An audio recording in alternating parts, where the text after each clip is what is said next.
There we go. There we Hey, go. What? look, we're What? live. We're live. We're live. We're live.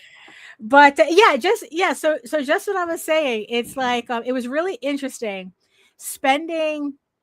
Well, literally, it was just a day. I only had energy for one day of Monsterotica, even though it was a 2-day show. But I mean, that show just wipes me out. And yeah. I'm not. I'm gonna be asking for it today. Oh no. But like to come back on Monday, open up my email and to see the Kickstarter email, we're changing our terms of services in terms, in relation to mature content. And it's like, oh no.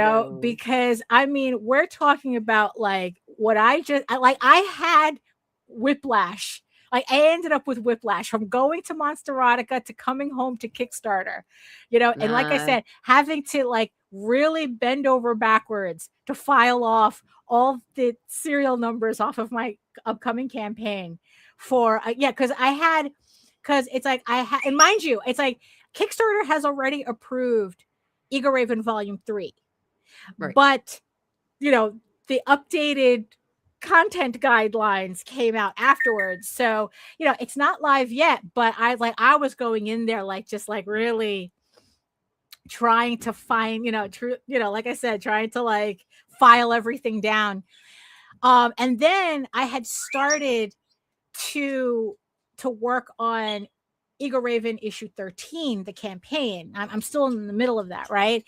And this issue 13 is a particularly spicy issue. Oh shit. So that one I'm really like having to go through everything and like, okay, it's like, how am I going to do this? And it's like, but luckily, because no matter what, story is always forefront to all my books. I'm not that worried about it, but the real test is running a House of Bob campaign at the end of the year.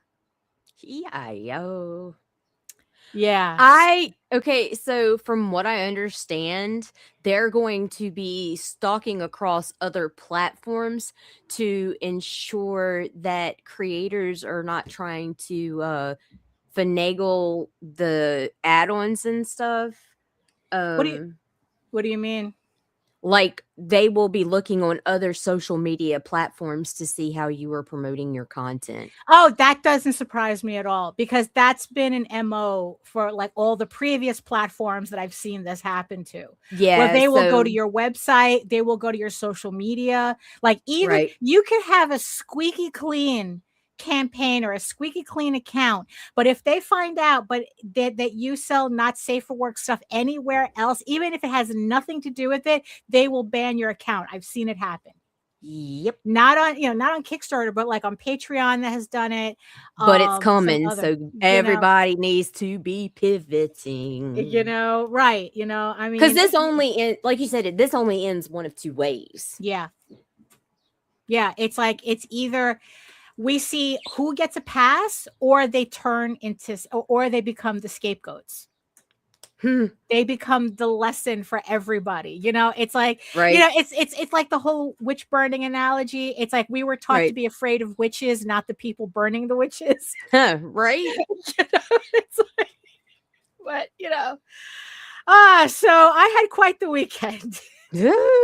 Me too. And good morning, everyone. It is May 18th, 2026. And this is the Ragin to the Vlogs. A thing that we do. Yeah. Oh my gosh. I have to find the thing. Where the fuck is it? Right. Okay, there it is. Oh no, that's the other. Okay, crap. I'm going to get my shit together. Right. You ready? Absolutely not, but hit it. All right.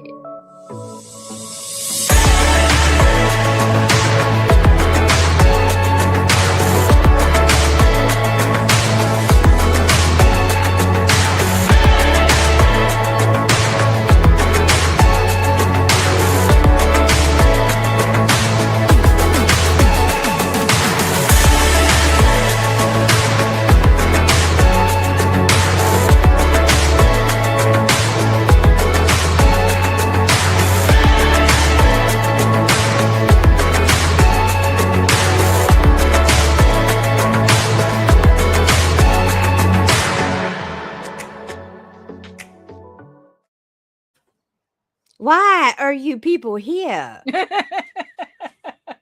I thought you would have chosen an intro clip. You know, I totally did not because I Right. forgot that's a thing I do. See, this is what Right. happens when I get off schedule, Daphne. Right. Yeah, I exactly. can't get. I am not allowed to have idle time. Right. Well, this is pretty much the theme of the show anyway. Emotional damage. So damaged. So who are little saucy monkeys hanging out in the Oh, we got today? Grant Lankard speaking to us. Hello, Grant, and Plunge Comic. Good morning, everyone. And yes, I see you, our beautiful eyeball people watching from regions beyond. If you are following us on Facebook, please come on over to YouTube, join the sexy people in the chat, keep them company. Yeah, just don't do anything that violates Kickstarter standards. Oh my goodness. So we have a lot to talk about this episode. So let's get started. So good morning, everybody. My name is Daphne Lage, and I'm a cartoonist, illustrator, and comic book artist, self-publishing fantasy comics since 1992. So you can do the math. I am known for the furry fantasy adventure Tall Tales. Are we okay there? There we go. We're Tall Tales.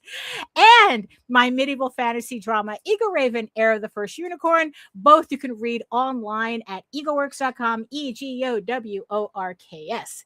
And a little quick housekeeping here. So speaking of Eagle Raven Volume 3, collecting issues 9 through 12, is on Kickstarter on pre-launch right now.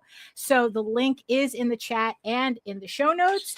Also on Kickstarter, with less than a week to go, we have Rod Espinosa's Adventure Finders. I guess you can't find the... All right, so here we go. So we have Eagle Raven. Oh, there we go. Adventure Finders. Rod Espinosa's Adventure Finders, which has less than a week left. This is volume 1 of the first time of his Patreon exclusive webcomic about a group of adventurers, young adventurers, who go out into the world for the first time and get more than they bargained for, trying to find adventure. And then last but not least, we have JD Calderon's The Oswald Chronicles, a country night in New York City. It's the next chapter of the Oswald Chronicles series, and again, the link is in the chat and in the show notes. I think there's less than a week on that campaign as well. Although just I guess like Nita showed the QR code. If you hit that QR code, even the one that's in the corner over here, you sign up for the mailing list and you get also updates as to what campaigns we have running. Plus, you get a free PDF bundle just for joining. You read Oswald, Eagle Raven, and Tall Tales for free to try them out for free. For free. That's affordable, even in this economy. $0. Read comics for free. And joining me today, my co-host, Nita. Hi, I'm Nita. I'm here. Yeah. I'm here, but I'll have an intro for you guys soon because I've decided to rearrange my life. Joe, yeah, what? Been away from crowdfunding and things go to heck in a handbasket. What now? Million Moms started an anti-not safe for work campaign. Always remember that the Million Moms is actually 1,000 guys, 1,000 tech bros in a 1,000 is actually 1,000 legislators in a trench coat. Let's see, $0 in this economy. Yes, absolutely, Nicholas. Absolutely. It was pennies on the dollar, but since those no longer exist, right? Yeah, that's true, right? Because pennies are being cycled out. We round it down in your favor. There you go. But it's still. Oh my goodness. But yeah, it's been a very but before I start going into my tales of woe, Nita, what's going on with you that the peoples would like to know? I am the crazy cat lady now. Oh yes, 5, right? So the number we're now the number 5? is 5. Cinco gatos. 5 fucking cat. Yeah, so, like, we wanted the 3rd because Gremlin is lame and wants to sit in windows and bask and do Right. lazy old grandpa cat shit, and Right. Toaster is always trying to get him to fight and play and run Right. around and whatever, and Uh-huh. Gremlin's obnoxious and just always hides. So we're Right. like, "Let's get Toaster a sibling." Right. And so for weeks, I've been putting feelers out trying to find a kitten. Right. Suddenly we find one. So no, no, no, no. This Oh, is okay. fucking crazy. Right.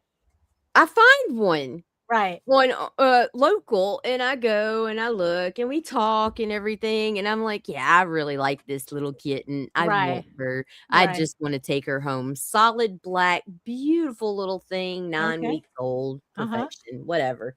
Sweet as can be. I get home. It's Daphne. It wasn't even 20 minutes later. There is a knock on my door, and it's my friend Ashlyn, and Uh-huh. she's got a carrier, and she's like, "Hey, since you're looking for a kitten," and I'm like holding the kitten I just picked up, Right. and I'm just Uh, looking at her, and she just looks at me, and she's like, "You're not gonna believe this." And she turns him around, and it's 2. right. So, and they are not ready to be weaned. Oh, okay. So Wow. it was So where did she find immediately them? uh in her Were driveway. they were abandoned, I Y- guess? Yes. And so we brought him in, and the deal was is I was going to foster them. Right. And then I kind of really started getting attached super quick to one that is obviously a little disabled. Oh, okay. And but they're so close. These are the most bonded kittens I've ever seen. Right. That it's like it's one or both, and if I wanted to adopt them out, I wouldn't feel comfortable because I'd be afraid somebody would pick them up, saying they were going to keep them together and not do it. Right. Yeah. So yeah, I have triplets. Yeah, and they're both orange, Uh-huh. and they're both females.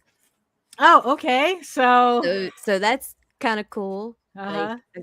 yeah, and they're Yeah. very chatty. Right, of course.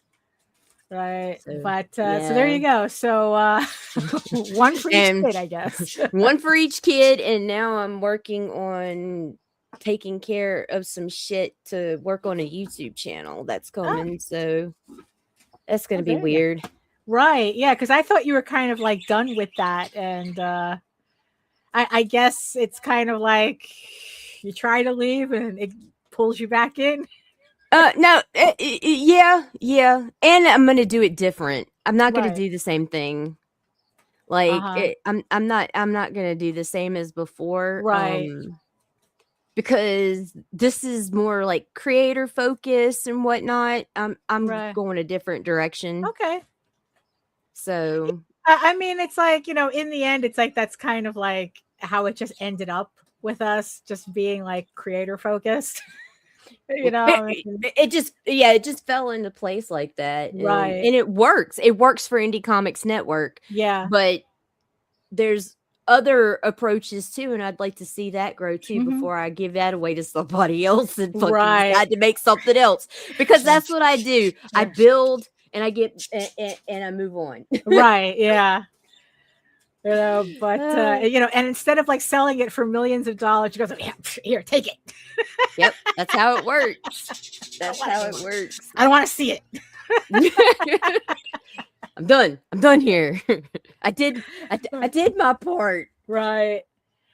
Oh my So goodness. Yeah. So that's So your house is pretty busy. it's fucking chaos. All And right. you know what? But it's crazy because as much as I'll bitch about being stressed, that's where I thrive. Right. It's like you Is just have to just keep. go, Right. go. Well, I mean, I don't know. I think that there's probably a difference between just overall chaos that like chaos where it's kind of like outward and it's like and you can't control it in a certain way, or there's Right. chaos that's self-imposed. Where it's like you just have so much going on, but you can focus on stuff. There's things to do. Right? Yeah, Mia's gonna ride off into the sunset with an army of kittens. you know, I mean, but yeah, it doesn't sound like a problem. No, people are fucking evil. Right. Like, Yeah. they just are. But but I mean, in a strange way, at least they left them so that someone could find them. Yeah, I've actually have bared witness to much crueler things that people have decided to do. Yeah, exactly. So it's like, well, yeah, they abandoned them, but they abandoned them in the right place, kind of thing. So I don't know. Well, the right place would have been Kara's house or a no-kill shelter or whatever, not somebody's rando's driveway. Because I mean, it was like, but they're by the road. I mean, they could have been hit. Yeah, not to mention they could have starved to death or drowned because we're flooding. Right. Yeah. So yeah, they're well, you know what? It's like, look, I'm not gonna minimize the fact that they were fucking assholes. Yeah, but it's like, look, the kittens are safe now, so we're, so we don't have to worry about that. So, and they're fucking adorables. Well, but yeah, but it's like, so this is like chaos that it's like that it's your chaos, it is. It's a chaos that so it's a different. So it brings a different vibe to the party, I guess. And just a little tad bit of personal information, like as to what's going on in my personal life, besides the cats, because the cats aren't personal. They're cats. Cats are public. Right. Yes. But just don't fuck with my cats. Right. Anyway, so if y'all have been following us from the beginning, everyone knows when I first started this, I had 5 kids, which was one of them was an adopted nephew of my brother's because he wasn't doing well for a while, whatever. That's irrelevant. But eventually we ended up having to hand his son back over to him. And it caused a bad drama rift in the family to the point none of us were speaking. Right. So therefore we weren't allowed access to the baby at the time. Who he was 6. Well, anyway, we made some kind of amends. There's still some trust issues, but the baby is allowed to come back as a 10-year-old boy now. James, so he'll be spending the summer with us and coming and visiting on weekends and shit. So it's like, it was just nice to have a fucking. I got showered in kittens. I got one of the biggest voids my heart has ever felt. Right. Filled in. And I don't know. It gave me a and now I feel like I'm no longer mentally ill. No, we know I'm lying. Right. That's kind of how I feel right now. Right. So fuck it. I'm gonna make we'll work with it. We'll work with that. Piddle and go from there. So we'll be all over the motherfucking place. Yeah. We'll work with it. So but it's nice to have good news for a change. Right. But it's like, but it also goes to show you that it's like, despite like all this going on, that there's still good in the world, Mr. Frodo. And it's worth fighting for. Right. Oh my goodness. Yeah. We got to remember that. Thank you, Nicholas. Thank you. Oh my goodness. So kind of hard to follow that up because all I did was go to a convention. All I went. So on Friday and Saturday, what was it? The 8th and the 9th, Monsterotica happened in Baltimore again, which again gave me the opportunity to visit my sister, and she lives even closer now to not closer to the convention center, but it was literally within walking distance. So although I don't understand how Baltimore is literally uphill both ways. So that was kind of a drag. Yeah, that was kind of a drag. but it was nice to like just be able to just walk to the convention and hang out and whatnot. So Monsterotica is a convention for monster romance enthusiasts, let's just say. Or in the vernacular, it's monster porn. It's porn. It's porn. Monster smut, however you want to call it, but it's like, no, monster it's like, fucker books, right? Yeah, exactly. But it's like, but in reality though, it's like, look, it's like, as someone had said, Game of Thrones has just enough sexual content in it as a lot of these books, but for some reason Game of Thrones is not considered smut, but romantasy is. There's a whole lot of baggage to unpack. I beg to differ. I'm gonna call Game of Thrones smut with some story, right? Smut with extra story. So this is mostly novelists. It's novelists, but there's a secondary, very big interest in art. That's what I noticed the first time, and from wholesale, yes, no tonal whiplash. Wait until we get to the Kickstarter part. I'm sure there's a there's kind of a book. I'm sure that book exists. But so what if Daenerys did though? Oh geez. Or either one of, I mean come on, man. So so this is very specific to this particular genre. And it's an adults only convention, which I highly, highly appreciated. So nobody is pretending at this show. Right. Saying. Yeah. It's like, so it's like, so everything is pretty much, you go in there and you know exactly what you're getting into. There is no, what if my kid says, your kid is not supposed to be here? This is a 21 up convention, right? Because the playroom is not for your children while you shop, right, Daphne? Yeah, imagine my shock to learn that. Here I thought it was like, that's very convenient. People could just drop their kids off while they go. No, that's not what that is. That and that was a different convention in Florida called Smut Fest, where they had the playroom. Well, wasn't I, 0 days old when I learned? I was today years old. But hey, we all learned something. This convention didn't have that issue. So first thing, right? So last year, if you all remembered my photos, definitely. So last year, if you all remembered the photos, they gave a swag bag when, if you got, by coming to the show. And there was this little interesting thing about a little potato, a little plastic potato that's in that I do have somewhere. This year the swag bag wasn't as interesting. There was no potato at the bottom of the thing. No lube, no potato. It wasn't it was just like, I thought that they kind of like, so they did have the regular swag bag. So it comes with a tote, which isn't really that much different from the tote that I got last year.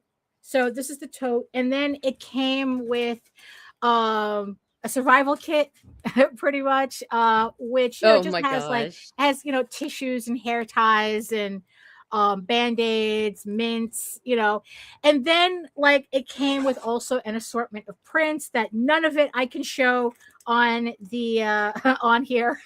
Absolutely not. But there is one print here that that pretty much, it's like, look, the only difference between monster smut enthusiasts and furries is the level of denial, because one of the free prints that was in here was a fan art print of the Warner Brothers and Dot fucking the nurse. And it's like, don't it's like I better not hear I better not hear any furry hate in this place. Which I don't, by the way, which I don't. And I also picked up the pin, a Monsterotica commemorative pin, just like I got the t-shirt. So at least that. I mean, but overall, it's like I think I could have really lived without the swag bag. You know, like I said, it wasn't really that much different from what I got last year.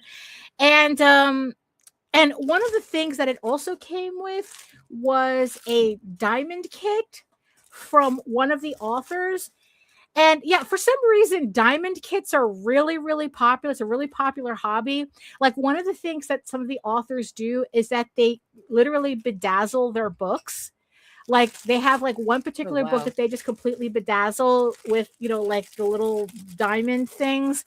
And I guess they either like just have it as a display or they sell it as a like a special promotion or they give it away. But it's like it's just like really, you know, like a lot going on, you know. So they had a bedazzle, they had like a bedazzle kit in the swag bag. I'm not sure if it's something that I'm going to try to do, but I don't know. It's not exactly the type of hobby that I'm into. I've seen people do the Diamond Club kit stuff, but I don't know. It doesn't really interest me as a hobby. Like I would rather do actual embroidery than take up bedazzling or whatever. So the first thing I did at the show, pretty much the show was pretty much the same as last year.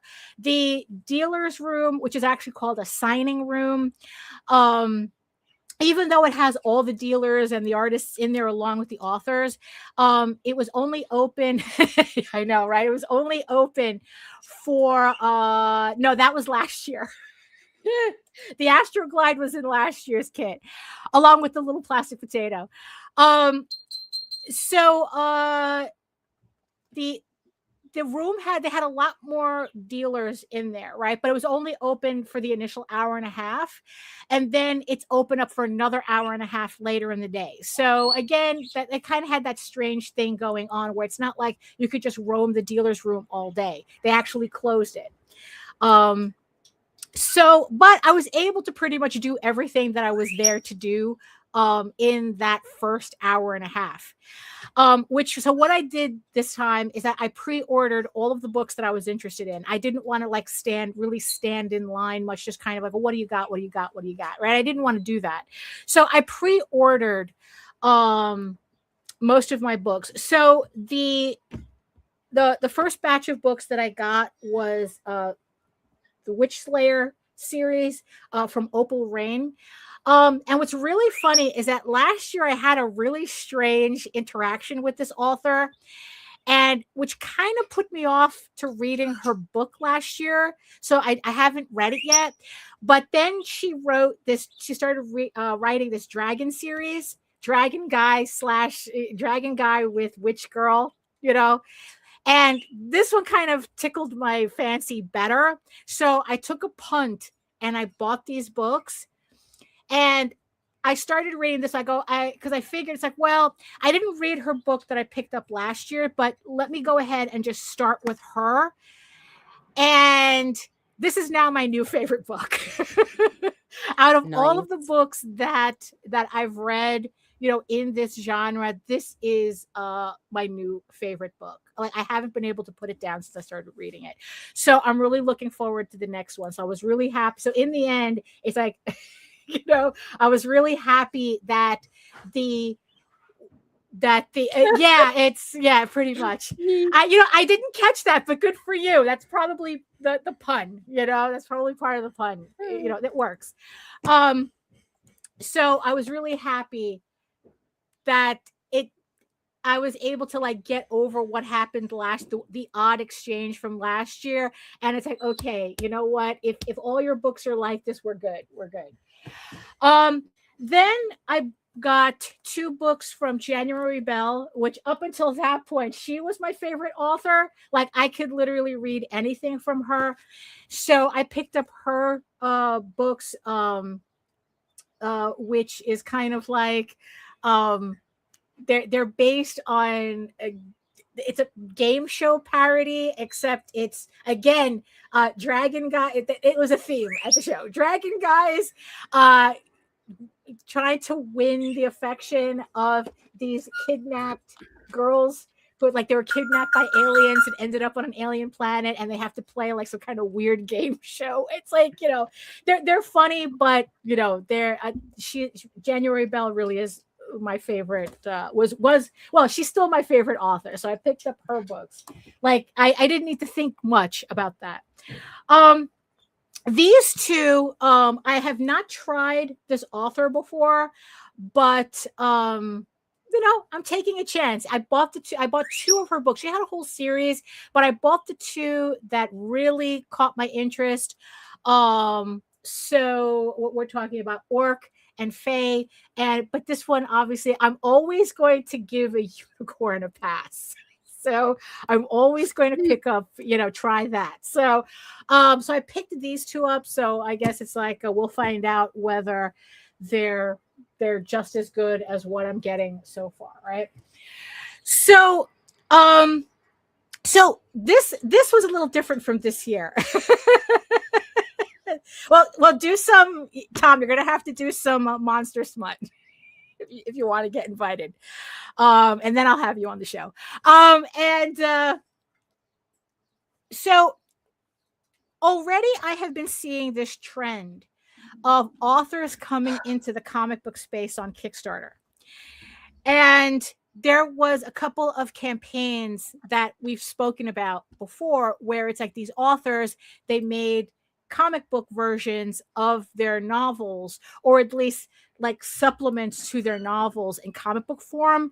And then like I know one campaign made $60,000 on it. There was another one sold to the Berserkers. One was called Wet and Wetter, which was about mermen. This one was about werewolf Vikings, and sold to the Berserkers. And I picked up that one as well. I didn't pick up the other one because I'm not spending no $70 on a 20-page book.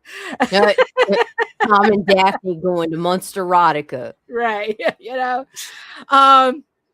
so this time I saw another author at the convention. This was the only author that that's like the second I saw she had comics, I'm like going, you know,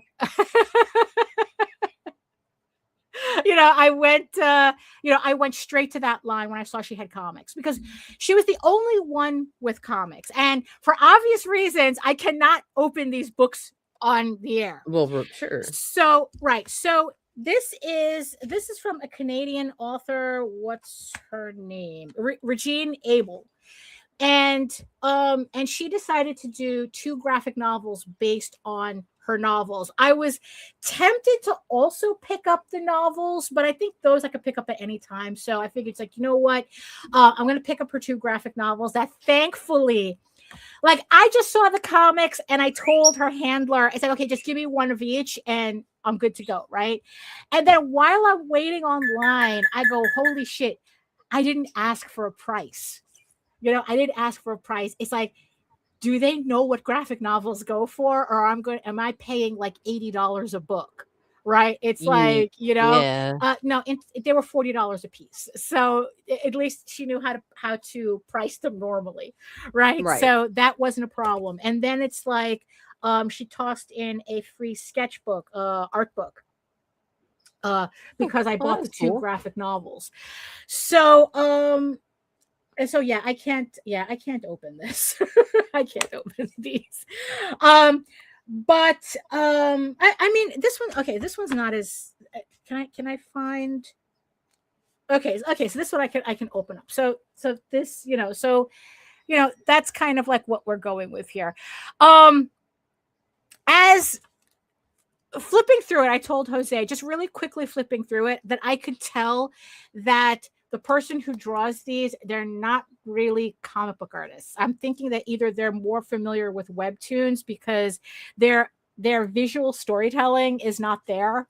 So, but the fact that it's an author doing oh my God, I'm showing like full on boobs on the, I just realized, oh, wait a minute, I shouldn't be showing that cover. So yeah, you see that's kind of the problem. But you see, but that's also the thing that I kind of liked about the convention, where it's like nobody had to cover up anything. You know, it's like we all knew, it's like we're all fucking adults. We all know what we're there for. And it's like nobody was weird about it, you know, and it's like literally, it's like you're walking from table to table and it's tits out and cocks out and the whole thing. And it's like nobody was being weird, you know? If it wasn't for the fact that I was personally screwed over by Patreon, I would consider that, but I don't trust Patreon at all. Again, when we get to the Kickstarter part, I'll tell that story. But so again, I thought it was interesting. You know, and also I told Jose too that it's like that you can tell also that when they're doing comic books, they're not doing comic books for a comic book audience. This is an example of Power Social Accessory, where it's like the readers will pick up. Oh, that reminds me. The readers will pick up the comics because it's an accessory to the novels. And while I was waiting in line, right, I was talking to the author a bit. It's like, no, I find it, you know, it's like, I just want to thank you for getting into comics. You know, it's like, you know, I find it really interesting. And then the woman in front of me, who was probably buying like $1,000 worth of this woman's stuff, you know, where it's like, oh, it must be nice. Like she was literally buying everything on the table, and this woman had like 40 something books on the table. And she was saying that she likes the comics because it's like because it takes, you know, because she has to wait for the next novel to come out, the comics allows her to catch up with the novel, kind of like a visual spark notes or like cliff notes of the series. So because it's faster previously to read on, right? So because it's faster to read the comics and catch up with the story than that's it is actually to reread fucking the brilliant. And I thought that was really interesting. And I go, oh, Yeah. snap. I never thought of it like that. You know, and it's like, and this is just somebody just buying her stuff. So it was just really funny that it's like to realize that these are not necessarily comic book fans, but the comics serve a purpose. And I thought that was really interesting. So it's, you know, so it's like, yeah, so it allows them to visualize certain scenes in the book they've already read, but also they use it to catch up on the novels. If they don't want to reread the novel, oh, I'll read the comic to catch up I'll be ready when the next novel comes out. So I thought that was really interesting, you know, like that was like a market angle I didn't even think about, you know? Right. So like I said, I picked up all the books. So these are the only, like I said, these were the only books that I stood in line for. Everybody else, they were still doing that virtual queue thing, which I still didn't like. I almost wasn't able to pick up these books because the virtual queue was just stupid. Like I was waiting all day, and then it's like they wanted to cut me off. Like, oh, you have to come back tomorrow. And I go, look, I don't need to do a meet and greet. You know, I already had an awkward encounter with her. I just need to pick up my books because I'm not going to because I only went for the one day. It's a 2-day convention, but I only went for the one day. So they allowed me to pick it up, but you know, I wasted a lot of time trying to follow the virtual queue when they could have just let me in. And I did mention this to the convention when they sent their survey, their AfterCon survey, that it's like, look, I think that people who pre-order books should have priority on these lines. You know, because we're going through the trouble of pre-ordering books to kind of like be able to get this stuff over with so that we can actually enjoy the show without having to be on lines. And then it's like for you to make us stand on lines anyway and then say, well, you can't pick up your stuff, you have to pick it up tomorrow. It's like, no, that's bullshit. So that was like really the one thing I didn't like about the show. But hopefully, you know, as they go through their growing pains, so which they're beginning to do, and I'm going to mention that in a second. So like I said, so it's authors first, and then the artists are a very important a component to this show. Like the art is very important to these readers, right? So the artists that were there were these were all artists who have done covers for the artists, for the authors that were there already. And so I went to two particular artists, and this artist, she had this last year, but only as a sample because she didn't know if anybody would have wanted it. And this year she actually had it for sale. And it's the Robin Hood acrylic standee. Ooh. Yeah. I had just missed out on the last unicorn one that she had. Fuck. She only had two of them because I guess that was also something that she was testing out. But she had Robin Hood, and it's like, you know what? I've been eyeing this since last year, so I'm picking it up. So I got that. So the next the last unicorn one I'll pick up next year if she has it, because I'll know to pick it up. But for this one, I picked up the bookmark. So that at least I have, I have the Robin Hood one. So now I have the last unicorn one. So now I have the acrylic standee. So next year I'll pick up the acrylic standee for this. Although, she did have kind of like, because I spent X amount of money at her booth, she allowed me to do like a little gotcha thing, and I was able to win a free keychain. Nice. So I got the last unicorn keychain. Oh, it's pretty. Yeah. So I'm gonna hang that up after. So so I was like, so I was pretty pleased with that. I was happy with that purchase. And then there was another artist there that I had to wait online for, but I didn't mind because I thought that the way that they had set up the lines, I thought was interesting. Which honestly, I thought it was so effective. I wish that comic book conventions would do this. Each table had a little cue taped on the floor, and the way that they did the cues was that it kind of like spiraled in on itself, so that you could have a line without it affecting the table next to you. Nice. And because they were spiraling. Even if you had a long line, the lines didn't interfere with each other. Right. So nobody was blocking anybody's table. And, so it was just like really, really nice that they did that. And that I really liked, because you were able to stand online, waiting to get to the table and not feel like you had to like push people aside. Like no one was like, it really kept people from crowding up on the table. So you were really able to see stuff. So I picked up a notebook from her. So this is, so this was, what's her name? Fantasy Sprite Studio. So it's right there, her at there, Fantasy Sprite Studio. So this next artist that I picked stuff up is Fallen Sky. So so I picked up a notebook from her, main character energy, which I thought was nice. Like, I like that one. Like I said, a unicorn always gets a pass from me. Right. And then again, the whole like the fine line, the Venn diagram between monster fuckers and furries is a circle. They're just in denial about it. This was a print that I picked up from her. So this one really stood out for me. I really liked it. So I picked it up. This I picked up all four of them because I thought these were really interesting. So these are bookmarks, right? And they're plastic.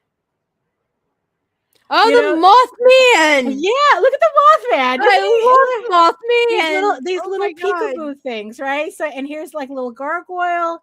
Here's a little werewolf, and here's a little minotaur, right? So it's like, you take your bookmark, and then it's like you put them in, and it's like, that is the cutest fucking bookmark ever. Right, really, right? So it's like I had to get all four, because it's like I thought that there were $20 for all four, so it's like, oh, I thought that was really reasonable. So, so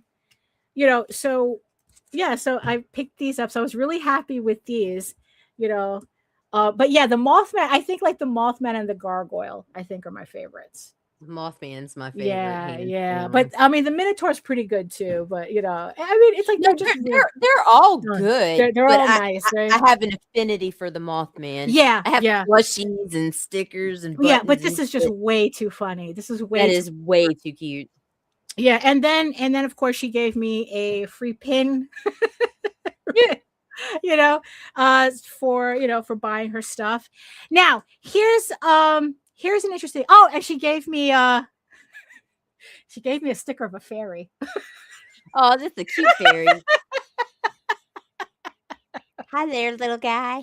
It's like ooh, ooh.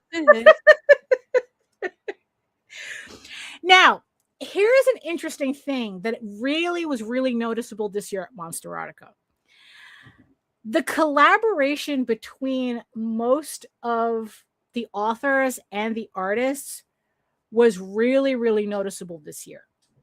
What I noticed was that a lot of the authors, what they were doing was that they had collaborated on like a series of novels, right? They chose a theme and they wrote a series of novels that I guess were interconnected, and they would sell the books, right? So whoever was organizing the novels, they were the ones selling the master box set, right? So it's like, so you would get like, so if 5 authors were collaborating, you could get the 5 books in one box set, right? But if you just wanted the individual novels, or you wanted to collect the individual, I mean, however you want to do it, because the box set, has different art and everything, so it's different from the individual novels. So you would have to go to every single author to get that individual book, and then get the box set that had the sprayed edges and the slip case and the whole thing, right? So you would have to go. Had to go to all these authors to collect all these books, and all of the artists were doing the same thing. What they had done was all the artists got together and they were giving out like little Pokemon style cards. So these are the cards that I got from the 2 artists that were there. And the way I didn't know this was happening until like I saw like a bunch of people like kind of like just rushing to every artist because everyone wanted to collect the cards. So I didn't get all of them. Gotta catch them all. Yeah, gotta catch them all. And it's like, yeah, and it was just like this whole really collaborative thing going on, where it's like, and you didn't have to pay. Like, I think like the minimum you had to spend was like $5 to get the card. So you had to buy something. They weren't giving them away, but I thought that it was pretty reasonable what they were asking people to buy to get the cards. Because I know that they sometimes do like similar things at anime conventions where they do like I forgot what they're called. Yeah, where it's like, like if you collect a stamp rally, that's what it is, a stamp rally. What it is that you buy something, that you get a thing stamped, and then by the end of it, you win a prize. You buy from every artist and you win a prize at the end of it. The problem with that is that usually the buy-in is a lot more expensive. You're talking about, you have like 5 artists and they want you to spend between $15 to $40 to do the stamp rally, while these artists just spend $5 and you get a card. So so it's just like like it was just a different way of doing it, but it's like, yeah, like the collaboration was it was really, really noticeable between the authors and the artists. And also the thing is too, the artists the artists were with the authors they did covers for. So that was awesome. Right. So it's like, so yeah, it was just like they had like you had an artist and then you had the authors that did the covers for like surrounding them. So it's like everybody was kind of like promoting each other at this show. Now here's the thing where the growing pains are beginning to show. So last year, because I guess they were just starting out, they wanted to make sure that, you know, they really got a bang for their buck kind of thing, right? So they started off with, I guess, like all of the really popular authors and artists. This year, there were more. You could tell that they're trying to expand, and they brought in, like, I guess, like lesser known authors, and that's where you kind of began to see who was popular and who wasn't. You know, like last year, everybody was talking about, oh, I sold out. Everybody sold out, right? This year, I'm not sure if that was the case. Although it could be that people either brought more stuff or, you know, but it's like there were authors doing the just sitting there waiting, you know, type of thing. You know, I mean, they were, and these were authors I wasn't familiar with. And then I found out that there was a second room. There was a particular author I was looking for that wasn't in the room that I thought that they were going to be in.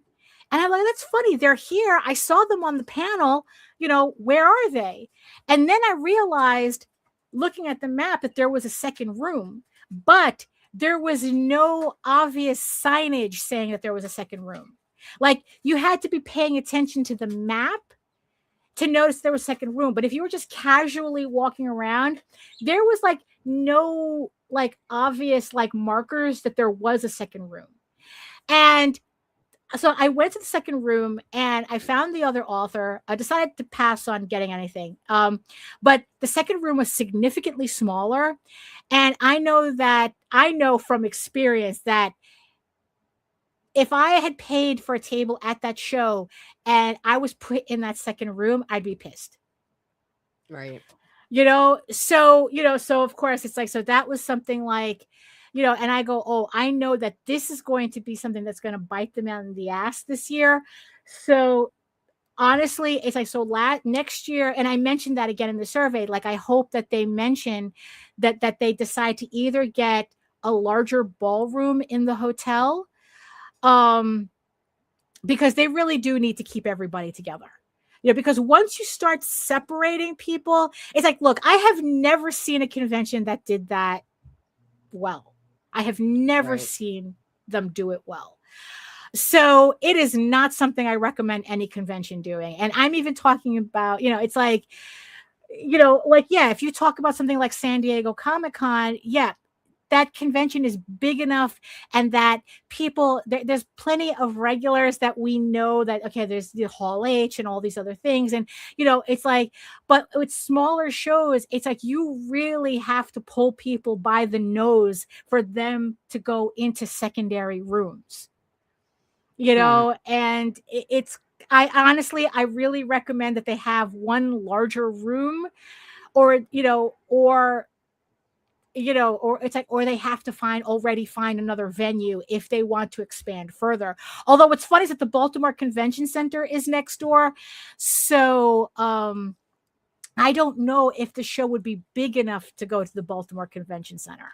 So I'm not, you know, but that's kind of, yeah. So I can tell already that the growing pains are going to be an issue. You know, because it's like, it was, you know, so it's like, I really appreciated the community, but I also realized at the same time that what we are looking at as a community, once you add in more authors and you like enlarge the space, the community, what you think is community is actually a clique. Oh, you mean like indie comics? You know, so it's like, yeah, so it's like, so if you're small enough, it looks like you have community and everybody's supporting each other and this, that, and the other thing. But once you start to bring in more and more and more people, then you start to see that it's like, oh, community is a lot more insular than, you know, we think it is. You know, and it's like, what we think is a community is actually a clique. You know, and it's like, oh, this, and it's like, yeah, I can kind of see where these shows are going to go, because that's what every comic book convention goes through. You know, every show that we've ever seen, that's what they go through. You know, you end up small and intimate, and then you end up at something like BookCon and New York Comic Con, where it's like, it's like intimate is the last. It's only intimate because everyone is squished in together, But it's it's Right? it's not like it's kind of like it was interesting to kind of like recognize like this aspect of conventions. The only thing though is that I'm a little concerned as to like how much growing they're going to be able to do. I mean, I'm still gonna try. I'm gonna try for next year. I'm not even gonna bother with the vendor part. I'm just gonna get the ticket and call it a day. It's like I'm just going to like, and just kind of see. It's like, okay, so we did the first one, we did the second one. Now let's see how they continue growing on the third one. So, so that was so. Without going into like even more minutia, I did watch a panel, although there was one funny thing. I was watching a panel, and again, it's like not only are they kind of like furries in denial, but they have a lot more in common with comics than I thought as well. Jose always complained that he never liked to ask the question on his show, like, oh, what was the comic that got you started, right? Because he was always like annoyed that everyone would say, oh, Teenage Mutant Ninja Turtles, right? Oh, I saw Teenage Mutant Ninja Turtles and I figured, like, oh, I want to do a comic too, right? Right. Guess how most of these authors got their start writing erotica? I'll give you 3 guesses, and the first 2 don't count. ElfQuest. Teenage Mutant Ninja Turtles. No! I gave you the answer right there. Daphne, I'm high as fuck, and I haven't slept in 37 hours. They said that what got them started in writing this type of, in writing monster erotica, they were writing Teenage Mutant Ninja Turtle erotica. So Teenage Mutant Ninja Turtles. So we can blame Teenage Mutant Ninja Turtles for everything.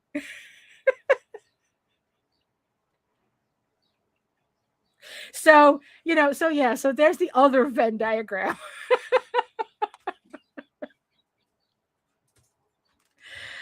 Oh my goodness. So so that was my pretty much summed up my summary of my adventures at Monsterotica. I was only able to handle one day. I was just like still very overwhelmed, but also once I picked up all my books and picked up everything I wanted to buy, I didn't feel a need to have to come back the next day. I mean, really, like being in front of the table is definitely a lot different than being behind the table in terms of energy levels. So, but like I said, when I got home that Monday, I think it was pretty much that Monday, Kickstarter had sent out their mature content creator guide to, although it's funny, I got the email, Jose didn't get the email, but I think it's because the only thing that I could think of is that I actually have done specifically not safe for work projects in the past. So it would make sense that I would get an email, although I would think that it would make sense to send it to everybody so that we're all on the same page. And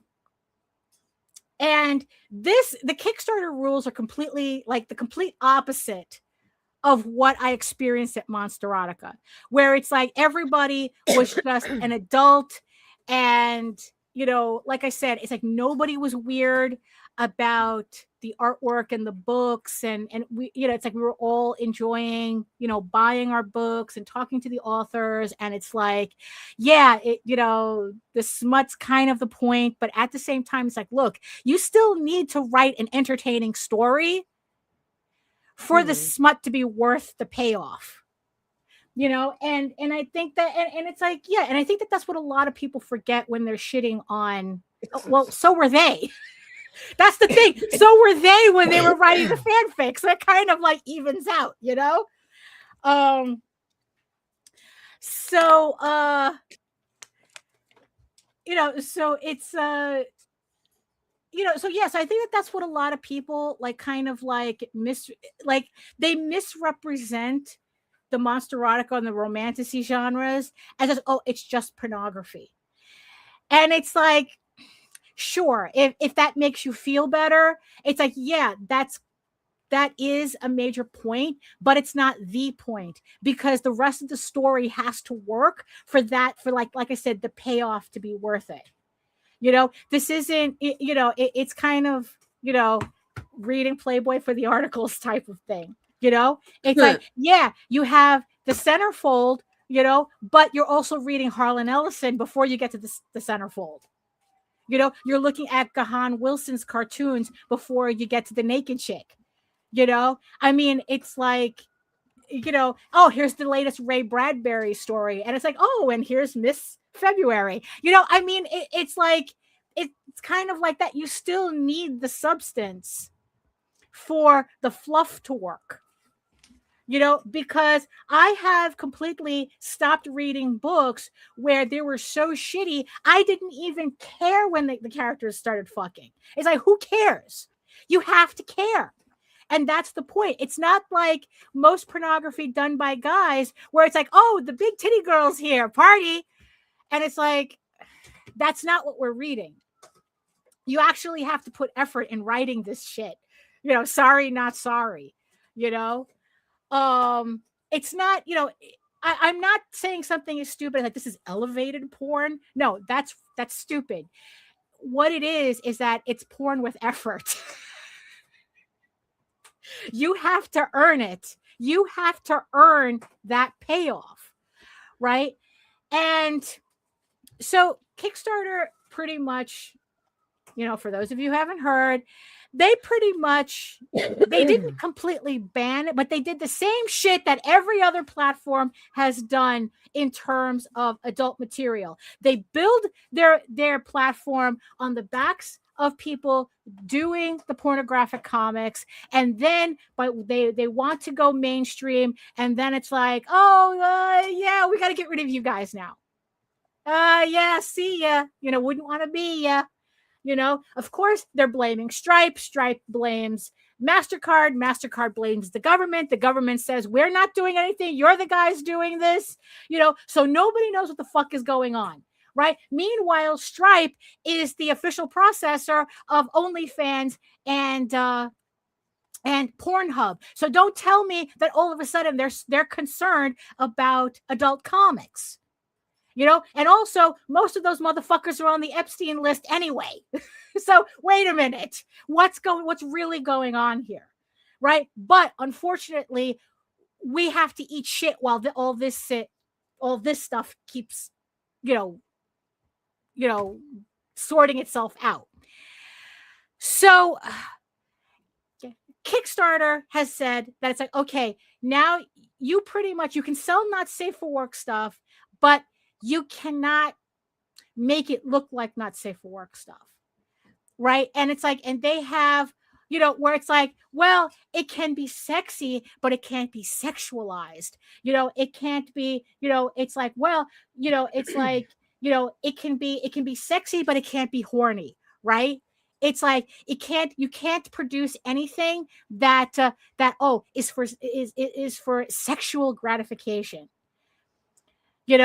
And let me put this up. So and every time every platform has done this, the rules are both specific and vague at the same time. And they're vague enough so anybody can fall under these categories, but they're specific enough that it's like, what the fuck are you talking about?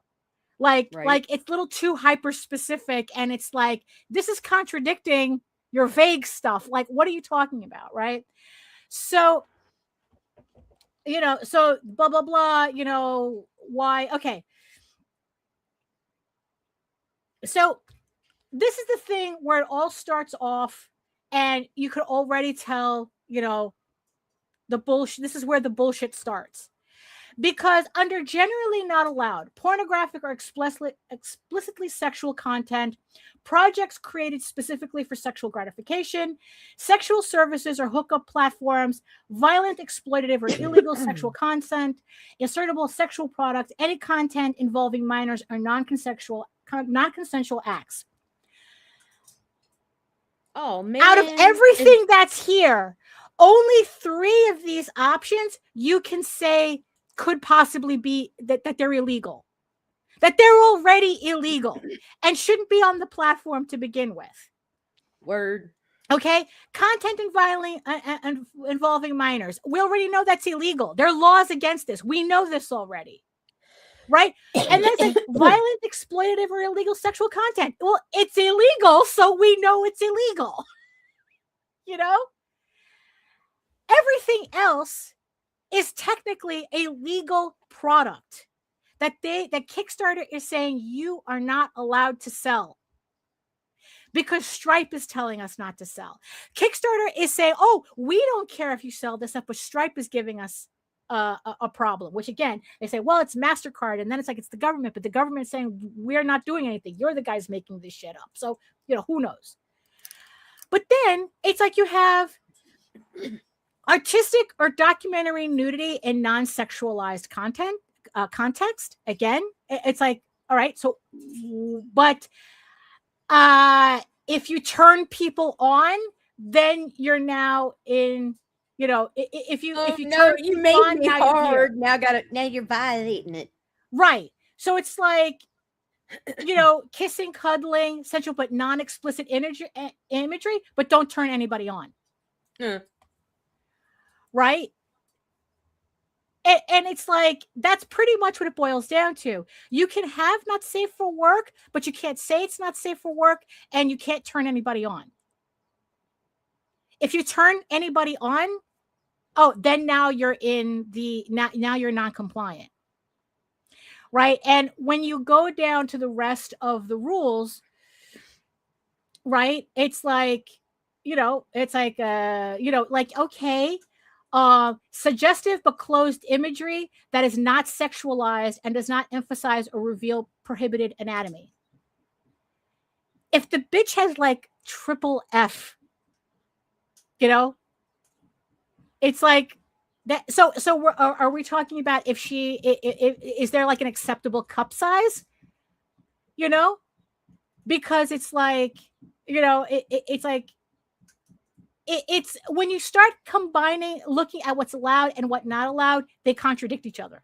But like I said, it's like, that's the point. The confusion is the point. Right? And it's like, look, you can all find this, you know, on, you know, I mean, now you can find this on the Kickstarter page, Kickstarter. You can download this yourself, right? Now, here's also the thing too. Depiction, right? So here's the thing too. Censored or obscured versions of this content. So what they're saying is that if they flag your account, censoring it is not enough. You have to remove the content. You have to remove it, right? And not only that, they actually say there's certain words you're not allowed to use.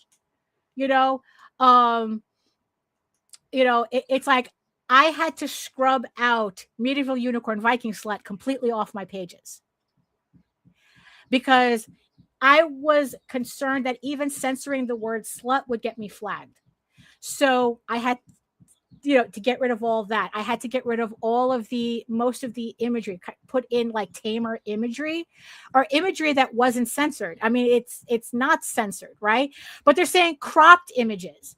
So if I'm cropping somebody and you're not seeing a neckline of a shirt, does that count? Am I censoring it? You know, so so the idea. So what happened? So it's really funny, but not in a ha-ha kind of way, is that already you can see the effects of what's going on in the Kickstarter scroll on the, when you go there to search comics. Like you can see a very noticeable difference in the scroll, which on one hand, I don't personally mind, because I have been screaming to Kickstarter to separate the not safe for work stuff for the longest time. It's like, look, just put the shit in a separate tab. Like, you're just putting them in their own category. Like, or allow me to filter them out. You know, like, allow me to like just search for fantasy books the same way I would say don't show me not safe for work. Like, all I wanted was a nice, robust tagging system so that I can adjust this for myself. Right now, they decide it's like, no, they're not going to bother. They're not going to bother. Now they have Stripe doing it for them. And now they're scrambling to kind of like, holy shit, who do we get rid of? Who do we suspend? Who do we do this? Who do we do that? Now we have all these campaigns that now we have to, we have to go through. Right. And like I said, I have been seeing this shit on every fucking platform for the past about like 10 years. So, the fact that that there are people who are throwing Pikachu faces at Kickstarter finally doing, it's like, I don't know what you guys were paying attention to for the past 10 years, but this has been happening. And it was only a matter of time before Kickstarter got hit. And the fact that people were telling them, you need to allow us to tag the not safe for work stuff so that we can filter the content ourselves. Right now, they're in this position. They didn't want to do that. They didn't want to like allow it easier for the consumer to separate out, to filter out this stuff. So now they're in this position that it's like, oh, now we're being forced to do it. But now we're being forced to do it in a way that affects everybody. And here's the thing too with these bans, and also a hearty fuck you to everybody who says, ha ha ha, you finally, you get, it's like you do, we're so glad that you guys are getting pulled off of these platforms. You guys were hogging up all the money anyway. Yeah, just because the tits are gone don't mean your account's going up, buddy. Right. It's like I said, it's like, fuck you all, because what's going to happen is that your campaigns are not going to do any better than they did before, because they weren't spending that money on you anyway. Right. So to use that as kind of like, couldn't be me. Oh yeah, it is going to be you. You know why? Because graphic content is also on that list, and graphic content is not exclusive to pornography. There's already an artist a creator who is saying that they had their campaign flagged because of violence. And the page that they were told to take down was a page that I have drawn myself, that I have drawn variations of myself. So the shit was tame, but we're flagging you for graphic violence. Right? And here's also the thing too. It's like graphic violence, graphic content. Oh, I've seen it. Oh, you talk about drugs in your you talk about drug addiction. You talk about guns. You have guns in your artwork. You have, you have queer content. We're considering those graphic content. It's like, oh, your characters are too sexy. Your characters are too sexy. The breasts are too big. VGen, they literally were calling body types graphic content. If you drew characters with big boobs, this is a commission platform. If you draw characters with big boobs, you're uncompliant, because they're already putting violence in they're already in their language after horror and gore. It's all they're all because that's so far. I only know of one horror campaign that has been pulled because of it. But horror is always next on the list, and it has happened. You're zombies. Oh, you're drawing zombies. It's like, oh, no, that's graphic content. It's like, look, all you have to do is look on YouTube as to what we can show and not show, what we can talk about and not talk about. makes you want to unalive yourself. You know, I mean, I have literally seen people do documentaries on fucking World War II, and they cannot mention a certain German chancellor's name, or else they will get demonetized. You mean like on this particular platform? On this exact particular platform. Huh, You know, imagine that. you cannot show guns. You cannot show, you cannot, I mean, it's, and the thing is, though, it's all variable. It all depends on who's looking at your stuff and how far that stick is shoved up their ass.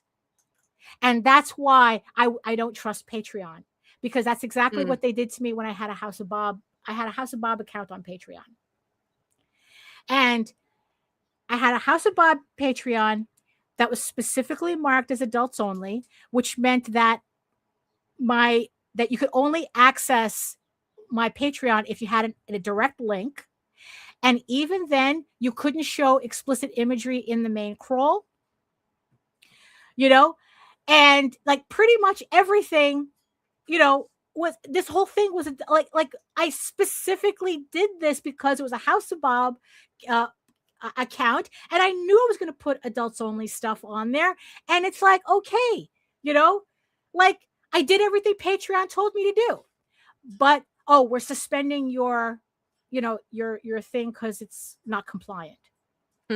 Okay, fine. It's like, you can't have censored images on the main crawl. You have to like, so it's like, okay, so it's like you can't put up a thing and put censor bars. They didn't want the censor bars. It's like, okay, fine. I took all that down. I put portraits instead. And then it's like, and then all of a sudden it was that. Then it was something else. Then it was this. Then it's like, you have you have to remove this artwork where the characters are wearing bikinis. And Nita, these pieces were no different than a Sports Illustrated. I know. I saw the exact piece that was pulled down. Or that caused you to walk away. And it's like, okay, once they started hitting, they tell me, no, bathing suits. No, you have to take down the bathing suit artwork. And I go, okay, I'm done. I did everything else up until this point. Now you're looking for shit. Now you're just nitpicking. And it's like, okay, I'm done. You don't have to tell me twice. And I shut down the account. And it's like, okay, you know what? I mean, I have a regular Patreon account on there now, but I don't trust it. it. Right. So it makes it very difficult for me to do things on it. And it's like, and the thing is, it's like, look, and it's the same thing with Substack. I've had people when Substack was the big new thing, people were going, Substack. And it's like, and I looked up the terms of service. And not only did I look up the terms of service, I spoke directly to Substack. And their whole terms of service when it comes to graphic content, which is where they lumped everything in, is that we'll tell you when we see it. And I go, no, that's unacceptable. That's an unacceptable answer. Case by case basis, and we'll tell you when we see it, is unacceptable because you're setting me up. That's a setup. And that's the problem with these Kickstarter rules, because it's like, I'm seeing this all over again. The shit's a setup. Because I'm going through all my next couple of campaigns, sanding off all the edges, every edge I could think of.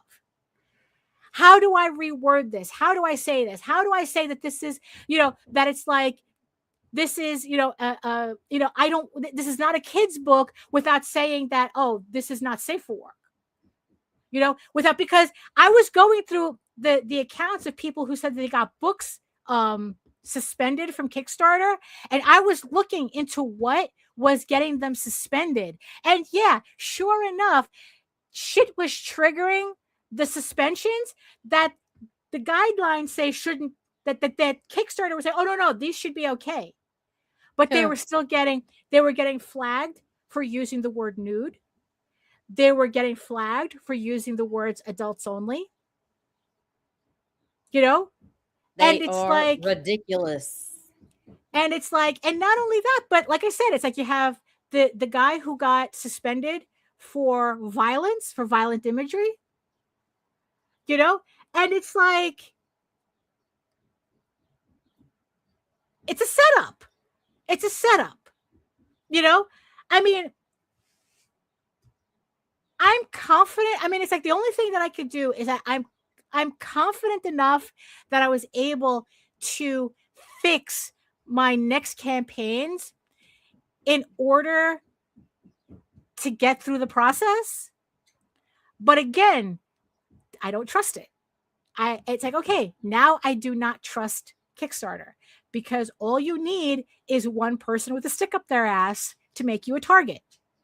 Mm-hmm. You know, and right now it's very easy to go on Kickstarter, look through campaigns and say, well, they have censor bars, but Kickstarter says that censor bars are not enough to make your thing compliant and this and the other. So you're still seeing, Well, I if mean, they work on the Kickstarter board of comics, are you surprised that you their know, campaign is favored? well, it's like, well, that's the thing. We don't know. We don't know at this point because it's like, No, but I'm saying that's the assumption going around. I've seen people posting that. oh, well, yeah, that's true. That's true. But also allegedly they haven't been on that board for a while, that they're not on that board, that this board doesn't exist anymore. So Oh, I don't seriously? know. So they got rid of that? I don't know. I've heard both stories. Okay, I'll be contacting Kickstarter to find out what the deal is with that. You know, I want to know. You know, because it's like, yeah, because now what's going to happen is that we're going to be watching who gets flagged and who doesn't, and trying to figure out, okay, well, why didn't they get flagged? Why is it that censor bars, I wasn't allowed to use censor bars, but they're allowed to use censor bars? Like, what's going, like, but you see, but that's the point. That's what's happened on every platform that's done this. There is no consistency. There is no equal attribution of these rules to everybody. Now, yes, always it is a trap.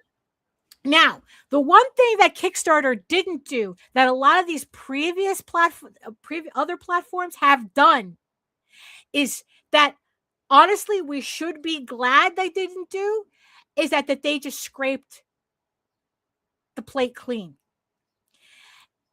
A lot of other platforms that all of a sudden, oh, Stripe says we can't do this anymore. Okay, everybody with adult and mature and not safe for work and whatever the fuck we don't want on our platforms anymore, off. Like, I think it was Gumroad and Itch.io, where, I mean, combined, thousands of creators suddenly had their accounts shut down. You know? And that's it. That's like, you know what? It's like, oh, and by the way, we're keeping the money. We're not even paying you out for the account that was just legal 30 seconds ago, you know, that we changed our minds on, you know?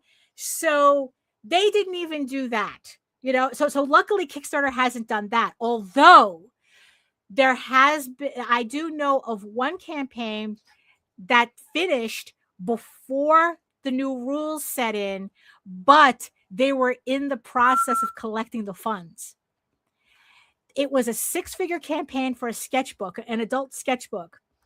They funded, and they were in the process, and you know, they were in the process of getting everything, you know, and the artist posted on Blue Sky that he just found out that they might not get their money. It's fucking crazy. You know, that he'll find out within the week if they get their money, because Stripe decided, you know, I don't think we're going to process your account is not compliant. Even though they funded before the new rules rolled out. But it's like, yeah, but you know, now you're not compliant. Now you're, you know. So yeah, so we're going to see a lot of scrambling in the next couple of months. We're going to see a lot of inconsistencies, you know, but that's par for the course. We're going to see who gets away with shit, who doesn't get away with shit. Oh my God, comics has turned into the United States government. You know, it's like, oh wait, I'm sorry, I said that. I think it's kind of, I mean, you know, and the thing is, and it's like, and people, and I wouldn't be confident saying, it's like, well, I don't do pornography, why does this matter to me? Because it doesn't stop at pornography. That's Nope. the thing. But the reason why pornography is always the first attacked is because they know most people won't defend it. Oh, well, I'm not doing not safe for work stuff. What do I care? Yeah, until you're next on the list, until what you are doing is next on the list. That, because that's how it always goes. Always a slippery slope. Yeah, Always. this is the slippery slope. That's why they use the porn to build them, right, and then they turn around and just right. start with the porn. But also the thing is too, is that because also list. what pornography really puts into focus too is that if you really want to protect your First Amendment freedoms, and people's like, oh, well, it's a private business, and it's like, you know what?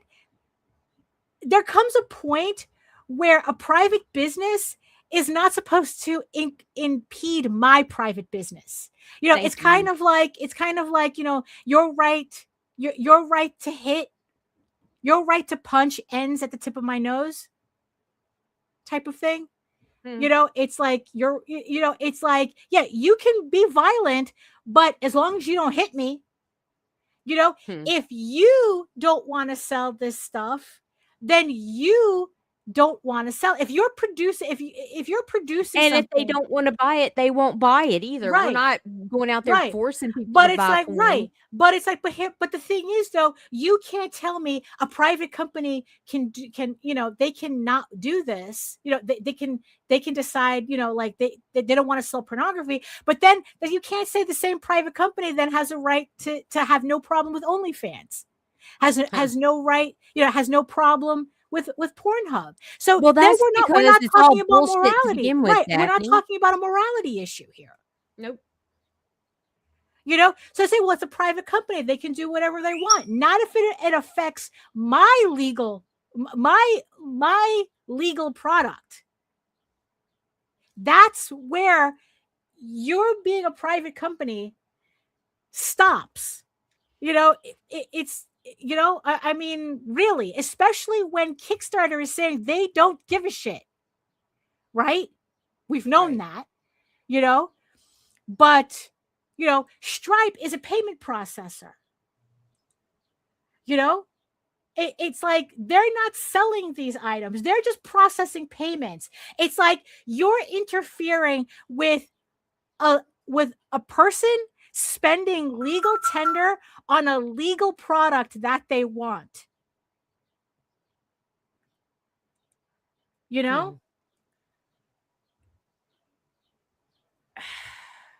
So it's like, yeah, it's like it's going to be messy.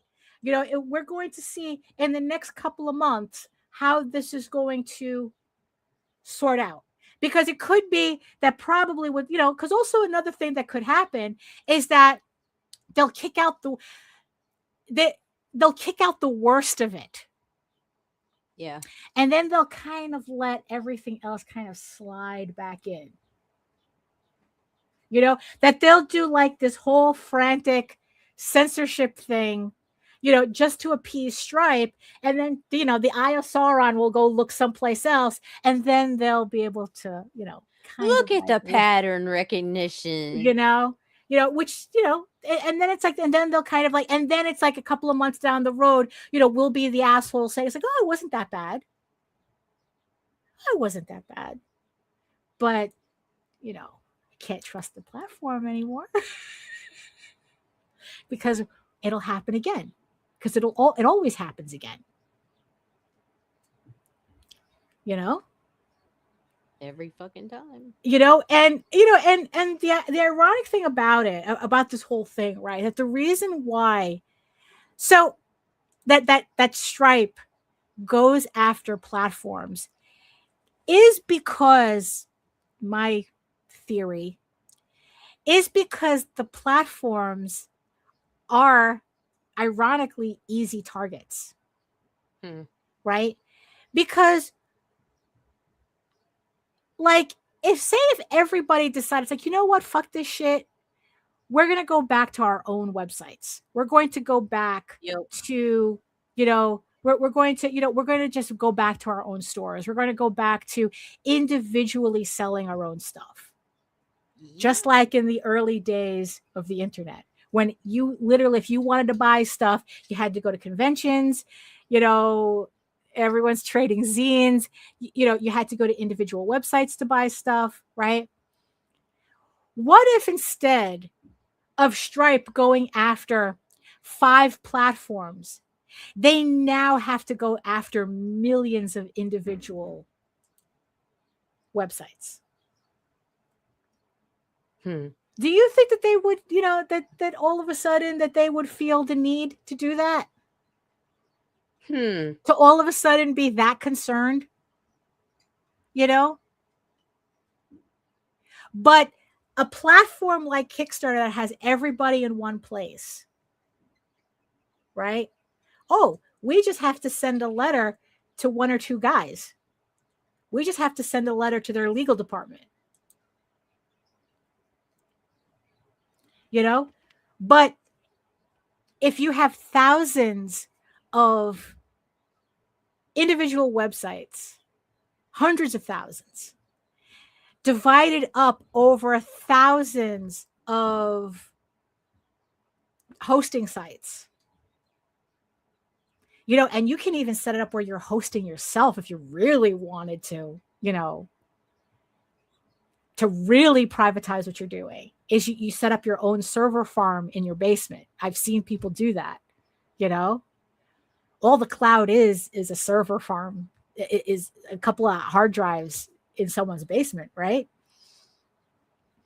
You know, all of a sudden, what if they had to do that, go after, you know, now, like it makes me wonder whether they would even find it worth it, you know, like they would even bother with that. So it's the fact that everything, so my theory is the fact that everything has become so consolidated that that's why it makes it so easy for these companies to get a little full of themselves in terms of the amount of power that they have. You know, because like I said, it's not a morality issue, because you can't have Pornhub, you know, and RedTube in your portfolio and then say that, you know, my selling monster smut is an issue. You know, especially when your CEO is also on the Epstein list. It's like, you know, what are we doing here? What are we doing here, MasterCard? You know, the call's coming from inside the house if you're that concerned. You know? So yeah. So right now, I mean, honestly, it's like I said, I've been having problems with censorship since my fandom days, you know, so we're talking about like the late 80s, early 90s. I mean, this is a tale as old as time. You know, I mean, I remember being told to my face that I was ruining the fandom because I was selling erotic artwork at furry conventions. You know, and I still remember I still remember the bitch who did it too. I still remember her name. Oh gosh. You know, and you know, but it's like, you know, so this is not something new to me at all. It's just, but it still pisses me off when it happens because, like I said, especially in the last 10 years with the consolidation of platforms, you know, it's just been getting worse and worse and worse at a faster rate, you know, and it's not about, oh, we'll just wait for the next platform. It's like, yeah, hate to break it to you, it's going to happen there too. You know, it's like, that's the thing. It's like, you know, and here's the thing too, like the other thing too, it's like, oh, we'll just wait for the next platform, right? So they're talking about Zoop having that they're making their own, you know, platform for adults only, right? Right. But here's the thing though. People say, oh, it's just opens up the competition. You know, it opens up the ability for competition to come in, right? Nope, that means Kickstarter peeps going to Zoop. You know, no one, yeah, you see, and that's the thing. No one's going to Zoop. No. Because what everybody is hoping for is that somebody opens up a Kickstarter-like platform that'll give them Kickstarter-like results on the first try. Right. You know, if that was the case, why is it that BackerKit, after opening up their own platform, to do, they're like, for a split second, we thought they were going to be the Kickstarter killer, and then nothing. You have very particular people on that platform, but it's like, it's like, that's the thing. So, and here's the thing also with platforms that specialize. If they say, oh, we got a payment processor that'll process, process adult material, and then you find out that Stripe owns a part of that too. Is that this is what people are going to complain about with the other platforms. They're not going to have the same reach as Kickstarter. They're not going to make the same money as Kickstarter, right? They're not going to have the same visibility as Kickstarter. And then on top of everything, the platform is going to take a bigger chunk of what money that they do make, because processors that will process, for adult content, they charge a significantly higher percentage. So where Kickstarter between Kickstarter and Stripe, okay, they'll take away 10%. You have to account for 10% of what gets deducted from your money. Oh, you have an adults only specific processor. Now we're seeing 25, 30, 35% being taken away. Oh, because, we have to, you're a high risk. You're high risk. Right? Because that's also like another thing. It's like, oh, well, payment processors don't want to process adult material because there's a high chargeback to that. And I have to look up the actual article that I read that actually followed that argument. And it turns out that that's not true. That the chargeback for adult material is pretty much the same as most other material. It's just that embarrassment factor makes those more public. So it's not like they have more of a chargeback risk. But again, it's like, that's not what Stripe is saying. They're not saying if you want to sell adult material, you have to pay more in a percentage to make up for the risk. That's not what they're saying. This is a moral. They're calling this a moral issue. So if I can technically pay my way into having my adult products accepted with a payment processor, it's not a moral issue. So that argument doesn't stick. Because in the end, that's not what Stripe is saying. They're not saying, oh, this material is as a higher risk in terms of finance. They're saying it's a moral issue. We don't want to be associated. It's a reputational risk. We don't want to be associated. Well, then I don't know. You guys don't seem to be upset being associated with OnlyFans and Pornhub. But yeah, but again, it's like this is an argument. These are conversations that I have been seeing, like I said, for the past 10 years, over and over and over. But like I said, the whole censorship thing and selling adult material since the 80s, man. And look, underground comics and the whole thing. And look, it's a tale as old as time, right? But yeah, it's like, but really, look, I mean, this is why I tell people that you have to pay attention to what's going on outside of your circles, what's going on in in just art spaces and adult art spaces, in in novel spaces, traditional publishing, the economy as a whole. You can't just, because like I said, I've been seeing too many Pikachu faces. It's like, how do you not know this? You claim that you're a business person, but you don't know your environment. How are you not paying attention to not only your environment, but the environments that surround you? That Right. other industries that, yeah, you don't have a direct connection in, but what happens there affects you too. Just because it's not affecting you now doesn't mean it's not going to affect you later.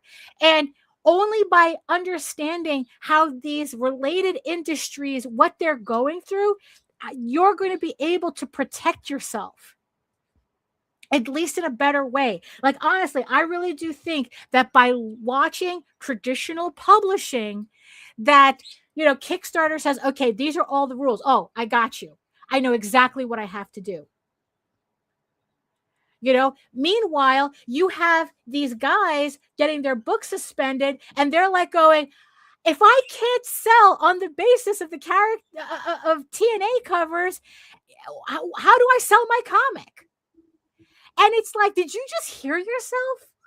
Because that's a whole other issue too. That it's like, if you cannot figure out a way to sell your adult comic in a way, if you can't figure out another way to sell your adult comic, that's a skill issue. Because it's like, now you have no choice but to, if this is something that you really want to do, now you have no choice but to figure out how to make your project interesting without having to rely on what you thought was a trend, which turned into a crutch. And now that crutch got taken away from you. What else does your book have? I mean, me and Jose always had this joke that it's like, a lot of these TNA projects, if they didn't have the variant covers, what would they have? What would they have left? If the only way you can sell your book is on the strength of your TNA covers, what happens when that goes away? Oh, that'll never happen. Da, da, da, da, da. It's like, oh, that'll never happen. Ta-da! Surprise! Surprise! It's happened. Right. It's happening. Right? It's happening. So now what are you going to do? And from this point on, it's a skill issue. Because now we're all forced to look at our projects and go, what's a different angle that I can take? But again, it's like, if you can't figure out how to sell your book without the gimmicks, skill issue. And honestly, it's like, look, Kickstarter is forcing this on you. Stripe is forcing this on you. So you got to learn quickly. If these are the types of comics you want to do, you have to learn quickly how to pivot. Right? How to pivot the projects that you want to do with what's going on in the real world that is affecting you, that is now affecting you. Oh my God, you might have to sell your book on the strength of your story. Oh no. Couldn't have that, could we? No. But really though, it's like, I'm tired of this. I really am. I mean, it's like there comes a point. I mean, I'm just wondering where the threshold is to where everybody just says, okay, enough with this bullshit. Enough. I'm just wondering where that's going to come from. I mean,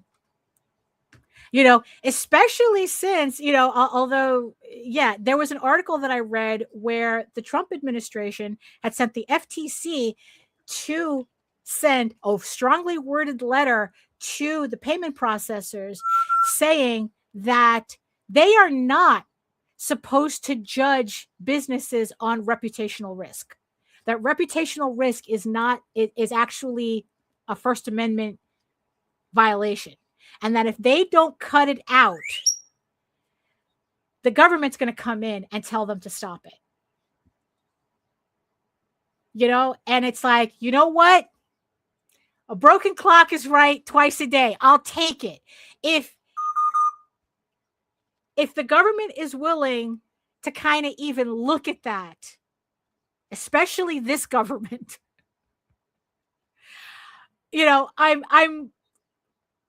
I'm wondering where that's going to go. And I'm kind of wondering if this is the payment processors doubling down because they got threatened. I'm kind of wondering if this is going to come to a head between the FTC and the payment processors. That they're doubling down now because they just got threatened by this shit. So, I don't know. It's, you know what? It's giants fighting, unfortunately. And it's like, yeah, I don't know. I take comfort in these words. Remember, pornographers have always been on our side, brave, ready to fight for our rights. Smut is our friend. John Waters. Amens. But yeah, you can't dismiss this. Never say it's not going to affect you. Because just because it's not affecting you now doesn't mean it's not going to affect you later. And like I said, graphic content, it could mean anything. Whatever makes a person uptight, that's graphic content. And that's what they're going to judge you on. So yeah, so I'm going to go read more smut books. I'm going to go read my books.